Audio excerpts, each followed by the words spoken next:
You already checked the banking app twice today. Once in the car before pickup, once before dinner. And you're about to check it again right now. The number hasn't changed. You still don't know if you feel satisfied. Starting at 25 instead of 35 on the exact same monthly contribution costs Canadian families 7 to 8 years additional working life after 60. Same amount every single month. The only variable is when the first dollar move, and that gap traces back to 3 goals most parents never quite reach before 35. Stick with me to learn about those goals. As someone who worked with families navigating financial stress for years, I sat across from parents in this exact position. The pattern was almost always the same. There was a quiet sense that something was off, but no clear name for what it was. Goal 1 is the one that feels the most obvious, an emergency fund. Most parents know they should have one. Most parents don't have a real one. The number they're aiming for is wrong. Your furnace goes out in November on a Tuesday night. The repair quote comes in at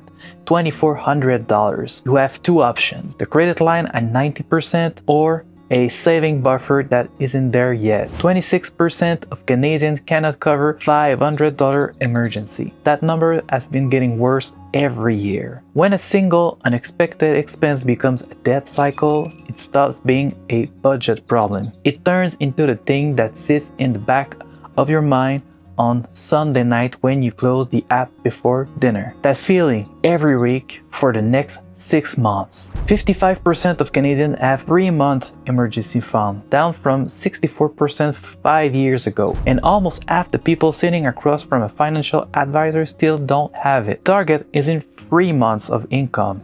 It's 3 months of fixed expenses only: mortgage or rent, utilities, groceries, basic transport. For most families, that number is significantly smaller than they assume, sometimes by half. Start there. Goal 1 stops a bad month from becoming a bad year. Goal 2 is what actually moves the line. The average Canadian under 35 has under $10,000 in their RRSP.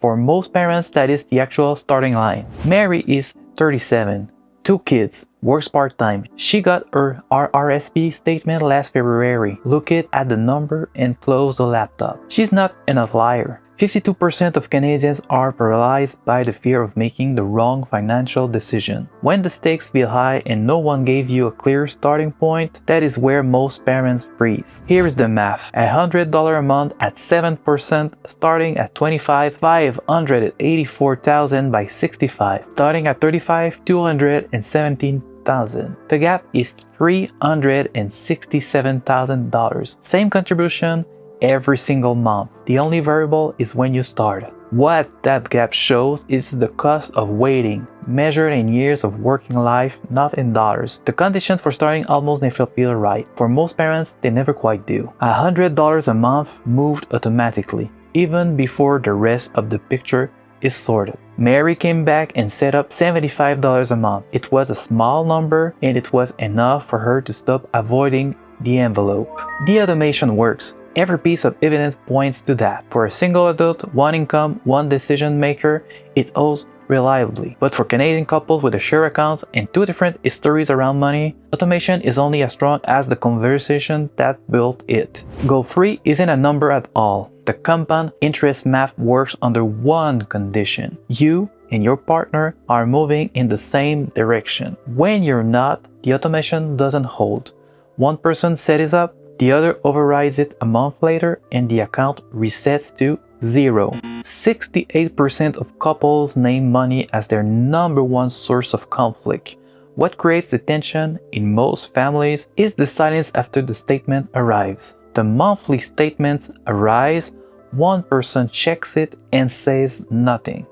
The other senses something is wrong but doesn't ask.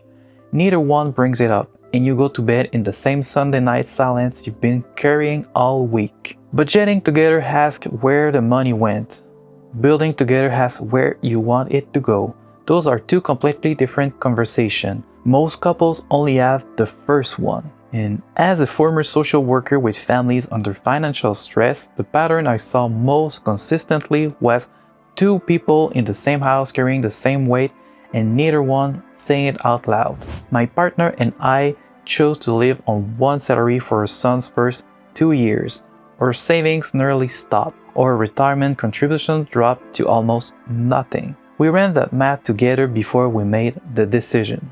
Not every family can make that call, but every family makes choices that show up in their savings 10 years later. The question is whether you made that choice together or whether it just happened. Sometimes you miss a financial goal on purpose. The real problem is when you miss it in silence. And most couples find that the silence is just the surface. Something sits underneath it and goes deeper than the numbers. 15 minutes a month. 3 questions. What stressed us financially this month? Where do we want to be as a family in the next 6 months? Are we aligned on the next step? No spreadsheet, no advisor, just a Sunday and 15 minutes. Frugals, the emergency fund, sized to your real fixed expenses, a small automated investment, and a 15-minute conversation with your partner once a month. None of them require a perfect moment, all of them compound. The families I work with who finally started all said the same thing afterward. I wish we had this conversation 3 years ago. If this is what your family needs more of, subscribe. 1 video a week, always rooted in the real psychology of how families make financial decisions.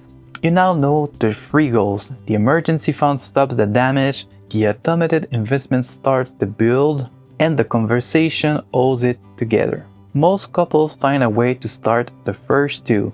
The third is where they stall. When one person is ready and the other is still closing the app, the conversation stops feeling safe. 2 people in the same household grew up with different relationships to money, and nobody gave them a framework for that gap. That is exactly what the next video is about. What happens when your partner spends differently and what to actually do about it. Keep living frugal, stay free.